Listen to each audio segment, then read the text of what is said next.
Good morning, everyone. How are you all doing this fine morning? Welcome to another episode of Hockey on the Spot with Brandon Barenfeld. I'm Brandon Barenfeld. Thank you for joining me. This is episode 135 of Hockey on the Spot, and for today's episode, I will be continuing with the NHL's 30 teams in 30 days, day number 3, and for today, we are going to talk about the New Jersey Devils. And for those of you from my hometown, I hope you're watching this because this is the one you've all been waiting for. Last year, you had to wait a pretty long time to see me do a video on your favorite team. Now I'm doing it here in day 3.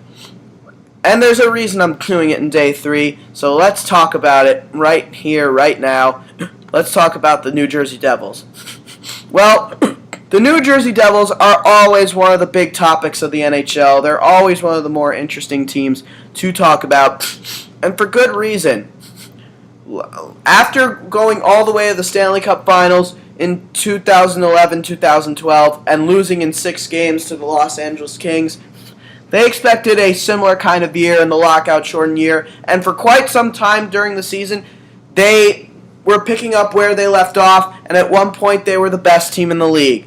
But injuries to both Martin Brodeur and Ilya Kovalchuk ruined the rest of their season, and they missed the playoffs. The Kovalchuk injury would be the one that ended up hurting more in the long run, since he missed more time and the Devils lost all but one game in his absence.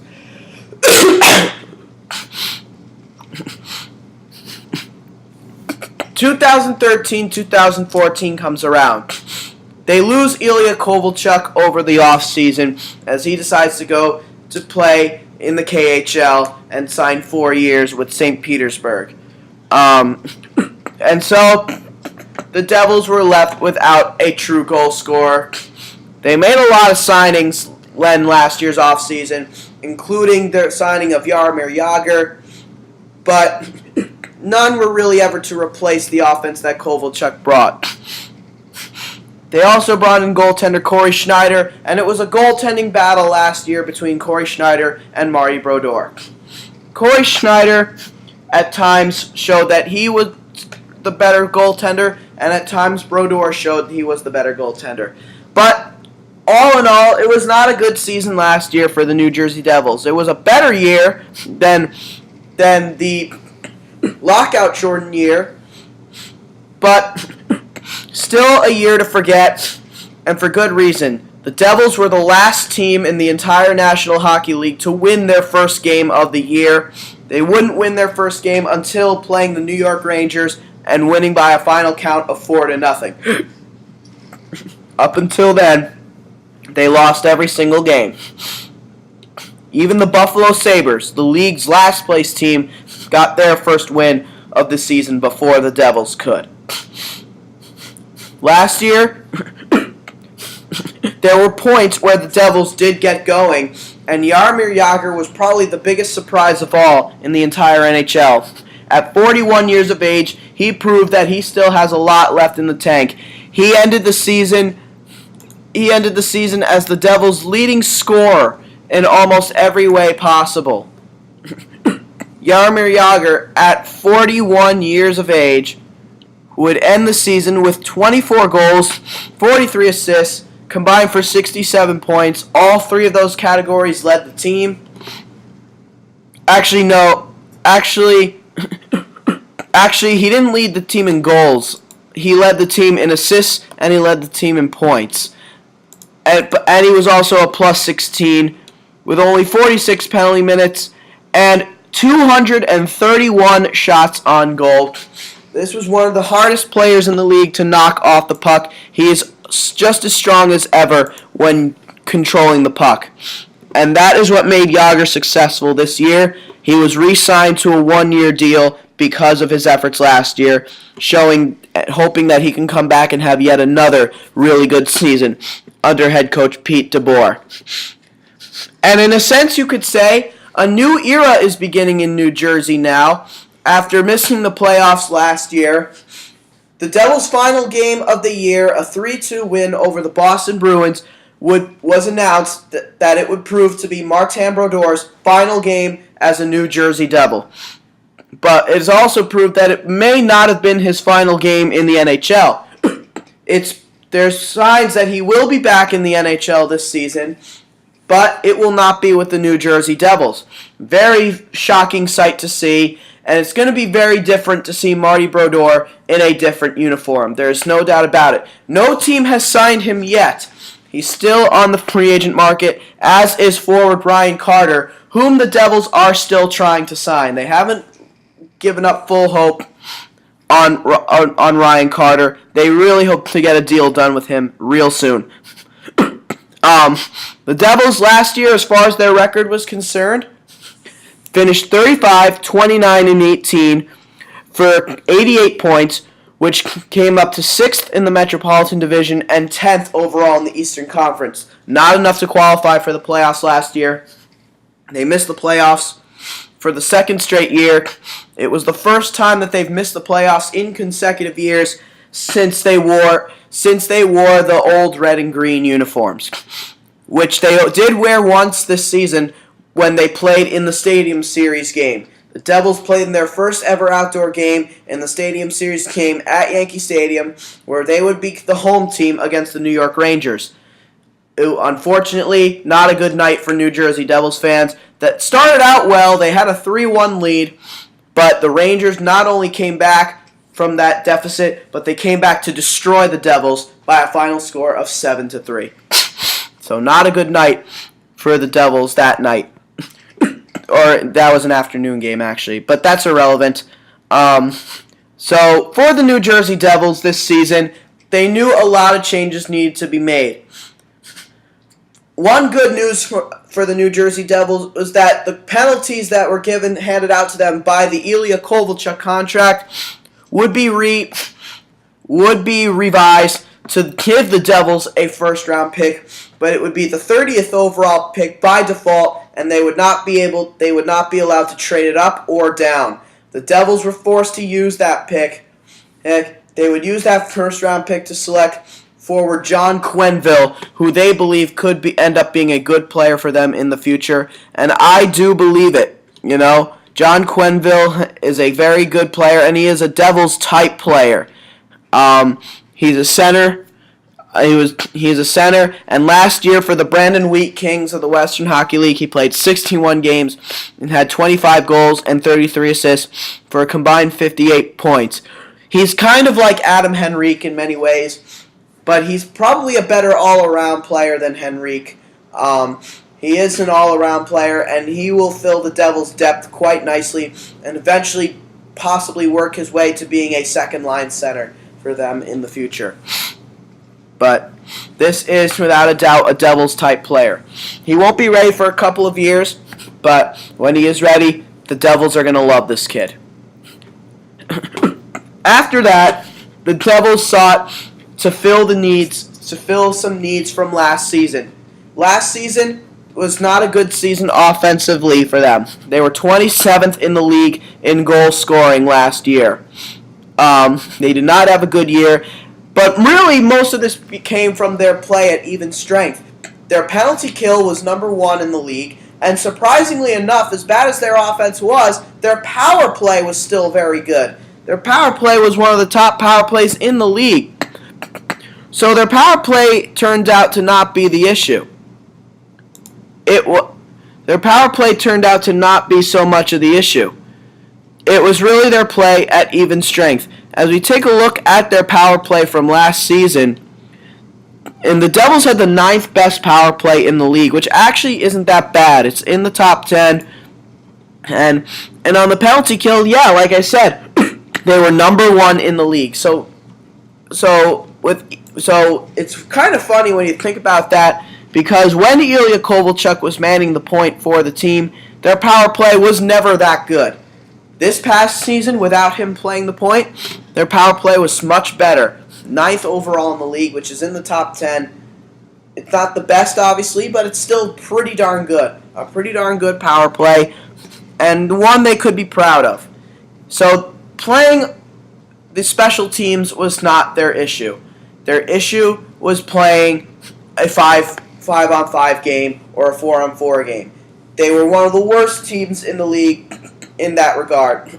Oh, and not to mention, the Devils this year, very surprising actually, considering historically they've been known for being one of the best shootout teams in the league. This year, dead last in the shootout, going 0-13 in shootout games, only scoring 2 goals in the shootouts overall this year, which is just unheard of. And very surprising considering when the shootout first began, nobody was beating the New Jersey Devils in a shootout. Marty Brodeur carried them in the shootouts, and they had the players to score the shootout goals, like Zach Parise, Ilya Kovalchuk when he was with the team.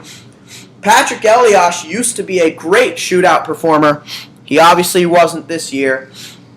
So yeah, the Devils this year in shootouts struggled. They absolutely did. And they only had 2 20-goal scorers overall last year. Jaromir Jagr obviously being one of them. The other one being Adam Henrique. It was a pretty good junior campaign for Adam Henrique. He led the team with 25 goals last year. Major comeback year after a major down year from his lockout-shortened 2012-2013 year, where he only had 11 goals and 5 assists. This year, 25 goals and 43 points, and a +3 rating, whereas last year the year before, he was a -3. So Adam Henrique is a much more motivated player to have a good year for the coming season. As far as what the Devils' offseason outlook looks like, as I mentioned before, no more Marty Brodeur. He's still a UFA, though. So the Marty Brodeur era in New Jersey has officially come to an end. He will look for hockey to play elsewhere, as per an agreement between him and the GM, Lou Lamoriello. Again, going to be very awkward to see Marty Brodeur wearing another uniform. And Ryan Carter is still an unrestricted free agent.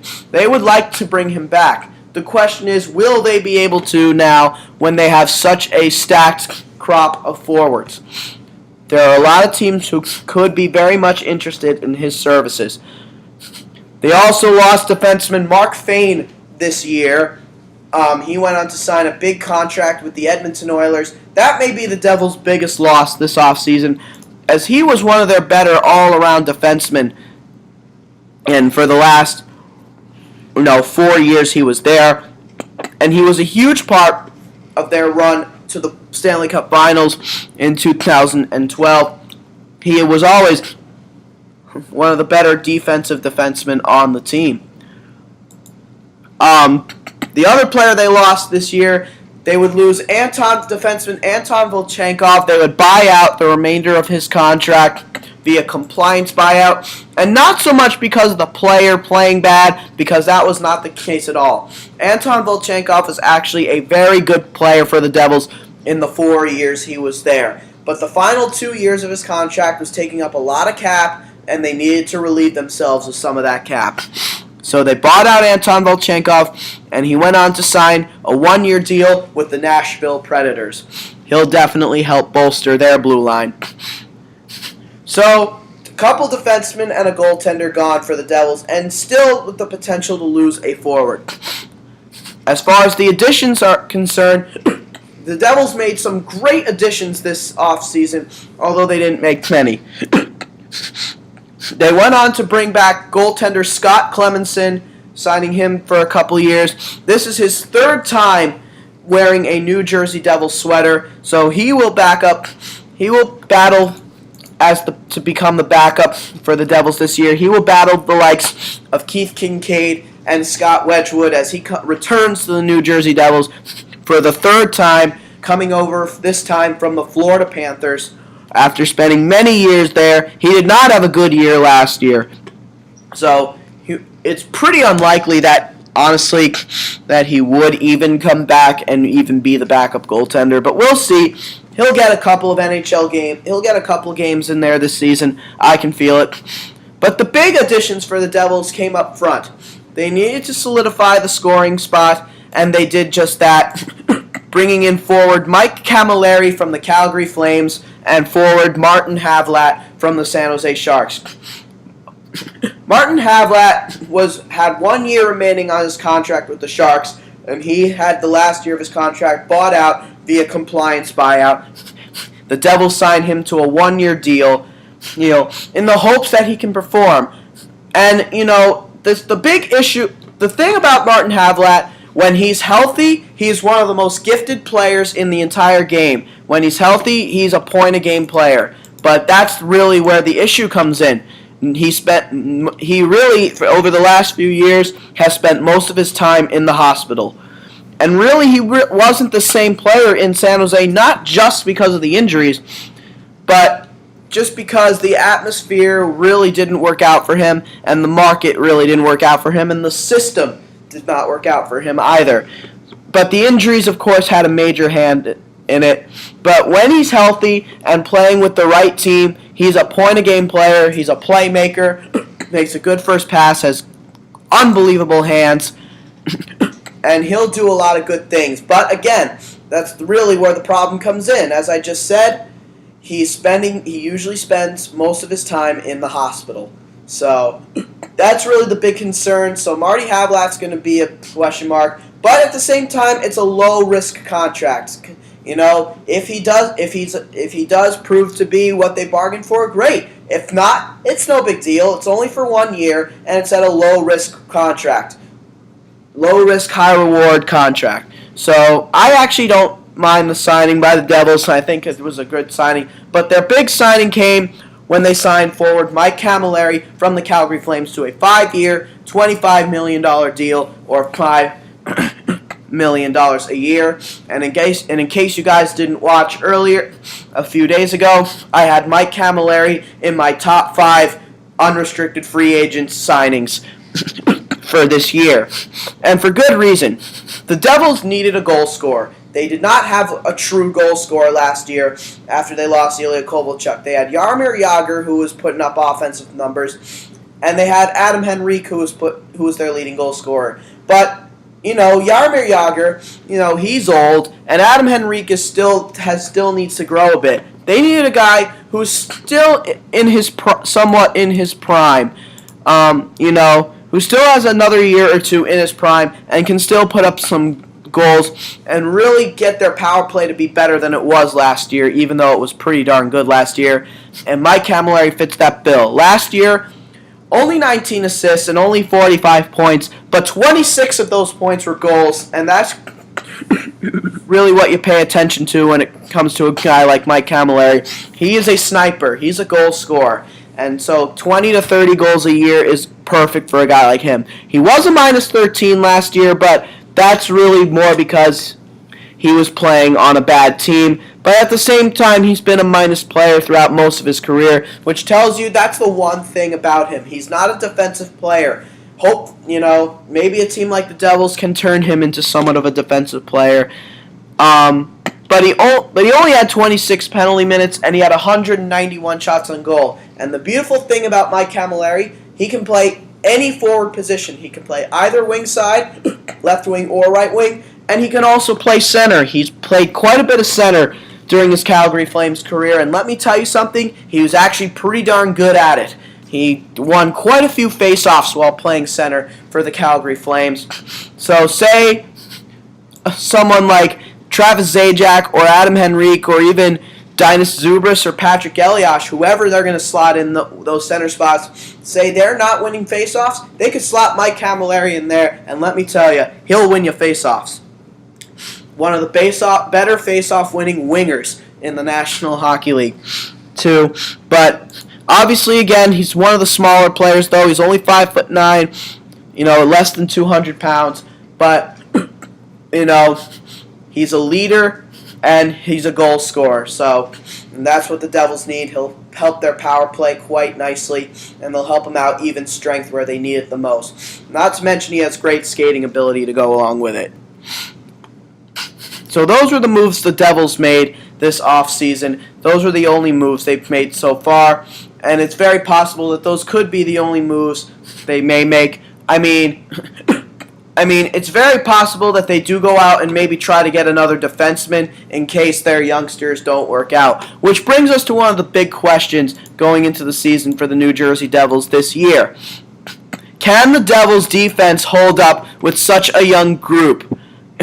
Can guys like Jon Merrill, Eric Gelinas, and Adam Larsson realize their true potential? With guys like Anton Volchenkov and Mark Fane gone this year, they now have They now have spots open for some young defensemen, and all three of these guys have really high expectations, especially Adam Larsson, who, after being the 4th overall pick in 2011, in my opinion, has not really lived up to be the player that people have expected him to be just yet. And he is 21 years old, so he's still got plenty of time to grow. But it does get you thinking. Being a former 4th overall pick, a lot of people think for players picked that high, they should have developed much fast. He should have been fully developed by now. And that's a valid argument. I will admit, I feel like Larsson has been not a complete disappointment, but has not really lived up to his draft status as of yet. He has a lot to prove going into this season. And guys like Jon Merrill, who was once a top prospect of the Devils, former second-round pick, he's got potential to be one of their better blue liners. And then you got Eric Gelinas, who is still a restricted free agent, by the way. They still need to sign him, which there's no doubt in my mind that they will. He's going to get signed. There's no doubt about it. He'll get signed to probably a bridge deal or something like that. But he is the guy who in the future is expected to be their power play quarterback, especially when Marek Zidlitsky decides to call it quits. He doesn't have much time left, even though he did have a very good year last year at 36 and 37 years of age. 12 goals, 42 points in 81 games, but a -3 rating. So offensively, he was great last year. Defensively, not so much. But now, Eric Gelinas, one of the hardest shots among young blue liners, and was second among rookie defensemen in power play points. Only Torrey Krug of the Boston Bruins had more power play points than Eric Gelinas. So that's one of the big questions for the Devils. And also, can Jaromir Jagr pick up where he left off last year? At 42 years of age, I feel like he can. I don't expect him to have as good of a year or a better year, but I think he can at least put up solid enough numbers that can still make the Devils coaching staff and front office very happy. He's only signed under another year, so even if he does disappoint this time around, it's not a big deal because it's still a low-risk contract. So, no big deal. Then probably the biggest question of all, can Cory Schneider live up to the hype that was bestowed upon him before this, when he came to New Jersey? For the first time in his NHL career, he is now the legit number 1 goaltender. For his 5 seasons with the Vancouver Canucks, he was battling Roberto Luongo, and last season with the Devils, he was battling Marty Brodeur. Now, with Marty Brodeur gone, he is the unsung, unquestioned number 1 goaltender. And to show how dedicated the Devils are to him, and to show that they have faith in him, during the offseason, the Devils gave Cory Schneider a 7-year contract extension. Probably the biggest signing overall by the Devils, to give Schneider that contract, because he only had a year remaining on his current contract. So after this year, his new 7-year deal will begin. So a lot to look forward to in New Jersey for sure. I think Cory Schneider can hold the load. Do I think it'll be enough to get them in the playoffs? That remains to be seen, and we'll get to that at the end of the video. So those are some of the big questions for the Devils this year. As we now take a look at their lineup for this year, for the first time in a very long time, I must say, with or without Ryan Carter, this is a stacked group of forwards. For once, the offense really isn't the problem for the Devils this year, as because with the signings that they made, they're now stacked up front. On the top line, what the lines could potentially look like: Travis Zajac, Jaromir Jagr, and Mike Camilleri on the top line.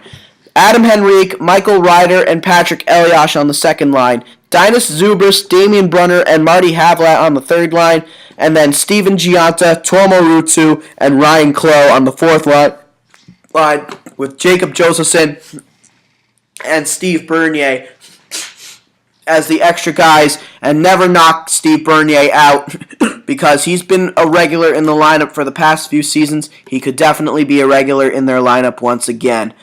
As far as Steven Gianta goes, though, he had a very bad year last year. That was a terrible year for Steven Gianta last year. After he was so good the previous 2 years, last year he was just flat out awful. And that was one of the big things that killed the Devils last season. Steven Gianta, as a fourth-line center, has to be better. He did not win a whole lot of face-offs last year. He was bad in the face-off dot. He needs to be better this year. And hopefully guys like Tuomo Ruutu and Ryan Clough will help him to play at that full potential. And that's another big thing.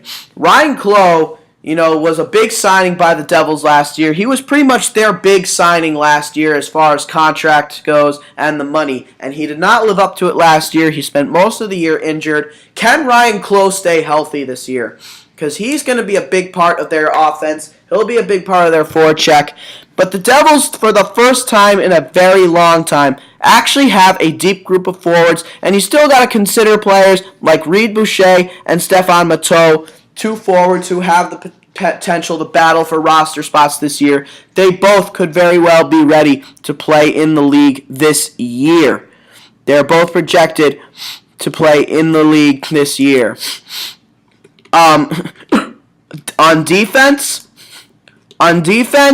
for once, the defense is actually the big question for the Devils. Usually it's the other way around, because again, they lost Volchenkov willingly, and they lost Mark Fayne. They wanted to bring Fayne back, but they just couldn't give him the money he wanted. So now what their defense could look like: Andy Green and Adam Larson, John Merrill and Mirk Zidlitsky, and then Eric Jelena, who again still needs to be signed, and Bryce Salvador, their captain, with Peter Harold as the seventh guy.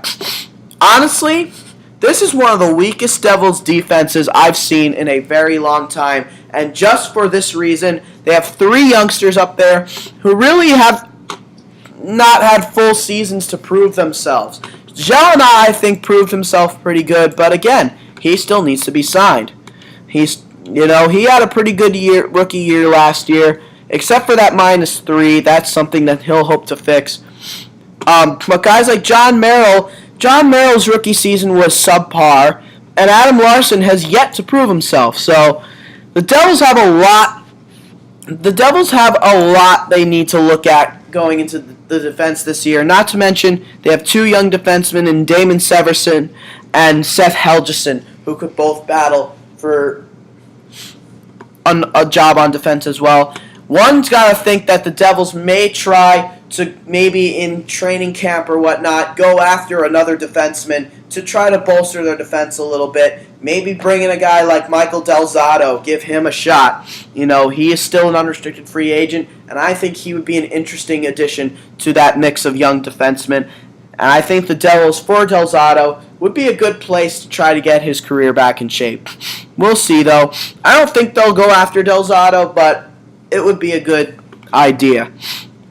And then in the cage, Corey Schneider and Keith Kincaid, who is a good young goaltender, was very good in the American Hockey League last year. He's 25 years of age.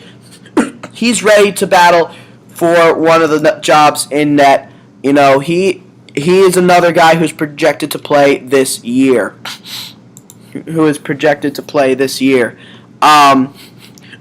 But they also have Scott Clemenson, who could also battle for the backup spot, and they also have Scott Wedgwood down in the minors, and he's another guy who can battle for a roster spot.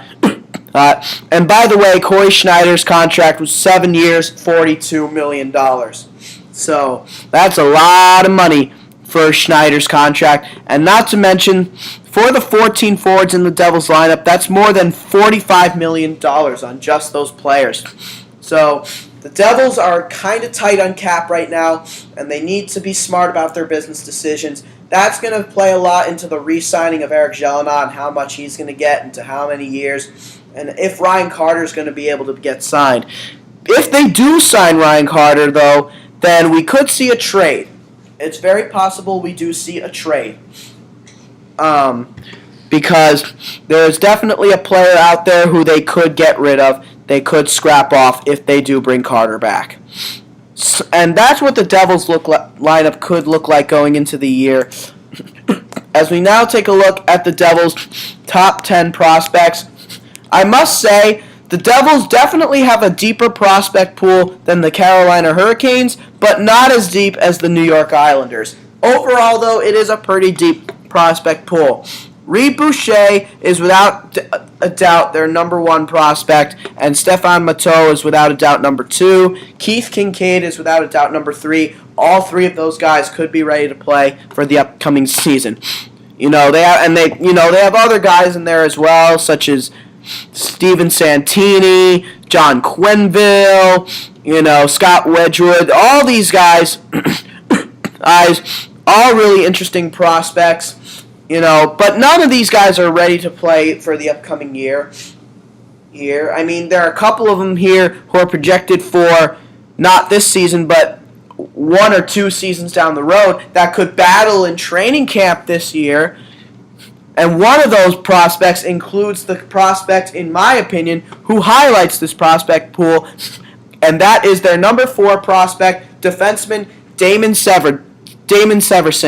Damon Severson was a second-round pick, the 60th overall pick in the 2012 NHL entry draft. But he had such a great year last year for the Kelowna Rockets of the Western Hockey League. 64 games played, 15 goals, 46 assists, and 61 points. It was his 4th full year in the Western Hockey League. He's 6'2", 210 pounds, a right-handed shot, and he is without a doubt ready to take the next step, at the very least go into the American Hockey League. He was tied for 6th among WHL defensemen in scoring and had 4 goals and 18 points in 14 playoff games. He is a flat-out offensive defenseman with a bomb. And not to mention, I'm pretty sure he could also play a solid defensive game as well. So this guy is a pretty good defenseman for them, and he's going to be a good defenseman for him. I have a great feeling about it. He'll be a staple in their lineup down the road. He's going to battle in training camp this year. I don't think he'll make it this year, and I don't even think he'll make it this year. His projected arrival, actually, he could make it next year. His projected arrival is 2015-16, but you never know. Maybe he needs 2 years to develop his game. We'll see. Maybe he's ready to play now. He's definitely going to battle, and he could definitely take one of the older defensemen out of the lineup, someone like their captain, Bryce Salvador, or even Marek Zidlitsky, force them into trading Zidlitsky. Andy Green is probably the only defenseman on the team who, in my opinion, is a mainstay in the lineup, especially after the Devils signed him to a 5-year contract extension. That was one of the contract extensions I failed to mention. So that's going to be key there. So Damon Severson, a lot to look forward to with this kid. So if you're a Devils fan, I hope you're watching this kid, because this kid's going to be something special in the future. So look out for Damon Severson. Now, the player on the New Jersey Devils who I think needs to be good in order for the Devils to have a shot at the postseason this year, in my personal opinion, has to be without a doubt Adam Henrique. Adam Henrique, to me, is a player on the rise. And after a terrible, terrible lockout-shortened year, he had somewhat of a comeback year last year. He had 25 goals, but he only had 43 points. This is a guy who has the potential to score more, and he has the potential to surpass a guy like Travis Zajac as the top-line center. This is the guy who they expect to be their top-line center one day, but he's 24 years of age, and he doesn't have that much time left to get to that level. He had 51 points as a rookie. Although he only had 16 goals, that was his best year, and he was fantastic in the playoffs that year. But to me, he hasn't been the exact same player since then. Even with the kind of year he had last year, a career year in goals, I think there's still room for a guy like Adam Henrique to be better. this has got to be a year for Henrique to prove himself or face a potential trade. We'll see, though. It'll be interesting to see. Overall, do I think the New Jersey Devils are a playoff team? This is an interesting one, actually, because a couple of the experts have said that the Devils can finally make it back to the playoffs this year, and that they will make it back to the playoffs this year. I have no doubt that they have the potential to do so, and I think whether they make it or break it, Corey Schneider's going to have a good year. I think he'll have a good year whether they make it or miss it. But I think, honestly, even though the experts say that they will make it this year, I honestly don't see it. I really don't. Again, I say it every single year, and I'm going to say it again. The New Jersey Devils are the one organization that you can never, ever tell with. You can never tell if they're going to be in the playoffs, and you can never tell if they're going to miss the playoffs. Because one year you think they're going to make it, and they miss completely, and one year you think they're going to miss, they make it and have a deep run. So it's very tough to say. Really is, especially this season. Probably one of the toughest seasons to depict. I'm going to say no. I think they're just going to fall out. I think they'll be a 9th seed, honestly. That's what I think for the Devils this year. I think they're going to battle for that 8th and final playoff spot and just miss it during the last couple days of the season. So, ultimately, yeah, I don't think the Devils are a playoff team this year, but they're going to have a very good year. They're going to have a winning record, and Corey Schneider's going to have a good year. I mean, I think the reason that they're going to just miss it by this much, they don't really have that extra push to help them get in. I mean, Camilleri, yeah, very gifted player, very gifted goal scorer, but he's not a guy who's going to give them that extra push. They need something more. The Devils do need something more. There's another piece that's missing to their squad. Could be up front, could be on defense. There's got to be that extra. They don't have that extra player who's going to give them that extra jump. And if they're going to get that player, it's going to have to be through trade. And that's going to mean trading some key pieces, trading a mainstay in their lineup to have that extra push, There is a piece missing somewhere in the Devils, and not to mention that defense group is just way too young right now. They have a lot to prove, and they need another year of maturity before the Devils are ready to be a playoff team again. I do think, though, that they'll definitely be a playoff team next year. There's no doubt about that. They'll definitely be a playoff team in 2015-16, but they will not be a playoff team this year. I think they're just going to miss, and there's a lot more maturing that needs to be done, especially on that blue line. But don't take my word for it, Devil fans. You have a lot to look forward to this year. And again, the Devils, you can never, ever tell with. And that's going to do it for episode 135 of Hockey on the Spot. Be sure to tune in tomorrow when I talk about the Washington Capitals. So until then, this has been Hockey on the Spot with Brandon Barenfeld. I'm Brandon Barenfeld. Thank you all for joining me today, and I will see you all again tomorrow. Thank you, and have a great day.